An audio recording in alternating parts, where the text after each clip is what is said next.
মুড়ি খাওয়ারও টাকা নেই, সুমনের সঙ্গে রুটি কলা ভাগ করে খাই।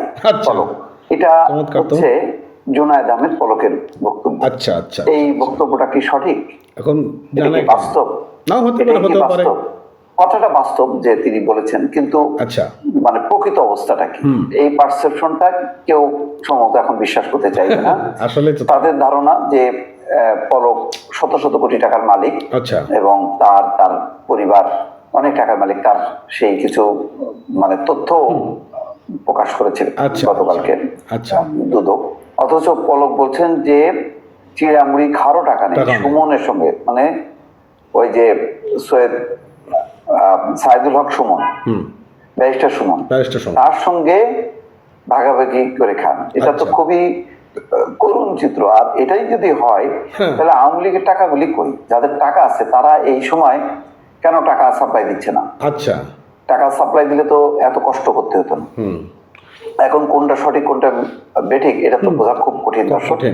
মানে পাবলিক যে পারসেপশন আর বাস্তবতার সঙ্গে মেলানো যাচ্ছে না। আচ্ছা, কারাগারে চরম অর্থ সংকটে রয়েছে বলে জানিয়েছেন তথ্য যোগাযোগ মন্ত্রণালয়ের সাবেক প্রতিমন্ত্রী জুনায়েদ আহমেদ পলক।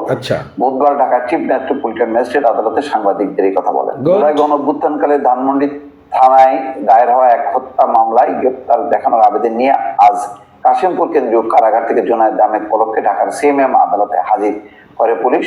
বেলা 11টায় তাকে আদালতে তোলা হয়, আর বিচারক এজলাসে আসেন 11:06। আচ্ছা, বিচারক এজলাসে আসার আগে আইনজীবী ও সাংবাদিকদের উদ্দেশ্যে নানা কথা বলেন পলক। তিনি বলেন, চিড়ামুড়ি খাওয়ারও টাকা নেই, কারাগারে সুমনের সঙ্গে রুটি কলা ভাগ করে খাই। সাবেক এই প্রতিমন্ত্রী বলেন, জেলখানার জীবন মারাত্মক শিক্ষার জীবন, সবার কম করে হলেও 7 দিন জেলে থাকা উচিত।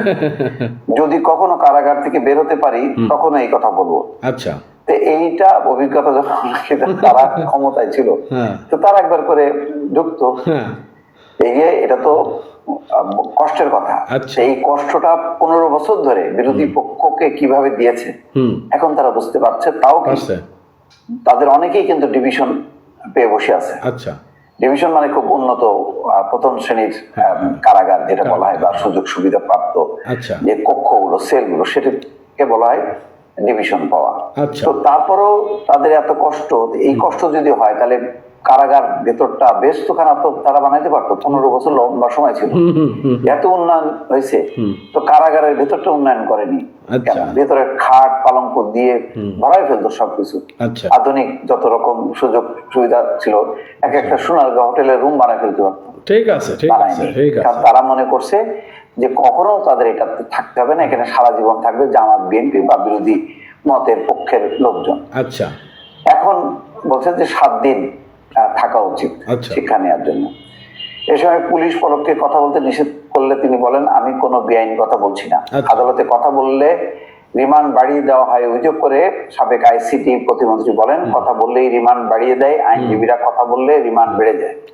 এরপর ঢাকা মহানগর পাবলিক প্রসিকিউটর ওমর ফারুককে সালাম দেন পলক। প্রথমে সাড়া না দিলেও পরবর্তীতে ওমর ফারুকই তার সালামের উত্তর দেন। এরপর বলেন, যাক এইবার পিপি স্যারের মন নরম হয়েছে, ভালো প্রাথমিক দখল কাটায় উঠায়। পলক এখন ধাতস্থ হয়েছে এবং এখন একটু হাসি ঠাট্টা করতেছে বা স্বাভাবিক একটি পরিস্থিতি দেখানোর চেষ্টা করা হচ্ছে। আর যে বলছে না কালকে যে বঙ্গবন্ধু শিখিয়েছেন লড়াই করে বাঁচতে হবে, এখন লড়াই করেই ওনারা বাঁচতেছেন আর কি। বলেন, আপনাদের নিয়ে লেখার সময় আপনারা একটু সদয় হবেন, আমাদের নিয়ে লেখার সময়। আচ্ছা, তো এই হচ্ছে ঘটনা। নানা রকম টুকরো টুকরো বিভিন্ন খবর গণমাধ্যমে আসে। ক্ষমতায় থাকার সময় তো তাদের গর্ব অহংকার শেষ ছিল না। এমন স্বাভাবিক যে এখন স্বীকারোক্তিগুলো আসছে, তার মধ্যে হয়তো সত্য মিথ্যা যাই থাকুক না কেন, এগুলি মিডিয়ার একটা উপযোগ্য হচ্ছে এই তাদের কথাবার্তাগুলো। দর্শক ভালো থাকবেন, আল্লাহ হাফেজ। যাক, তাহলে আপনারা তো সংবাদটা দেখলেন, বুঝলেন, কি মনে করলেন আমি জানি না। বিষয়টা হচ্ছে যে আওয়ামী লীগের সময় দমন নিপীড়ন চলছে, বিরোধী দলকে অনেক কষ্ট দিছে, অনেক মানুষকে আইটিসির মামলা দিয়ে অনেক কষ্ট দিছে, এটা সত্য কথা, এটার পাপের ফল তাদেরকে পাইতেই হবে। কিন্তু এখন পাপের ফল দিতে গিয়ে আবার নিজেরা যেন পাপ না করি, এটাও আবার কিন্তু মাথায় রাখতে হবে। কি বলেন আপনারা?